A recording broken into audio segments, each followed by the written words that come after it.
Anjali ATM किचनमध्ये तुमचं स्वागत करते। आज ATM स्पेशल आईस गोल्याची रेसिपी मी शेअर करणार आहे। त्यासाठी आपल्याला एक बाउल घ्यायचा आहे। इथे बाउलमध्ये आपल्याला अर्धा कप साखर, इथे अर्धा कप आपल्याला ऑरेंज सिरप घ्यायचा आहे।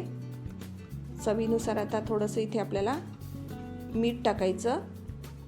त्यानंतर यामध्ये आपल्याला अर्धा लिटर पाणी टाकायचं आहे। मी इथे ऑरेंज सिरपचा वापर केलेला आहे। तुम्हाला ज्या टेस्टचा इथे तुम्हाला गोला बनवायचा आहे त्या टेस्टचं तुम्ही इथे सिरप वापरू शकता। नंतर अर्ध्या लिंबाचा रस टाकायचा आहे आणि या पद्धतीने तुम्ही गोला बनवला तर तुम्ही घरच्या घरी एकदम टेस्टी आणि जो फ्लेवर तुम्हाला आवडतो त्या फ्लेवरचा तुम्ही इथे गोला बनवू शकता।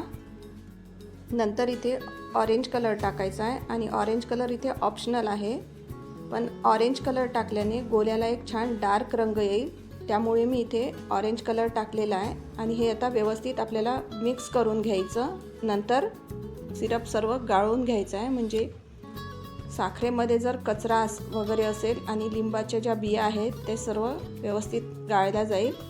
यामध्ये लिंबाचा रस टाकल्याने जो आपण आईस गोला बनवणार आहे तो लवकर मेल्ट होणार नाही, यासाठी आपल्याला इथे लिंबाचा रस स्किप नाही करायचा।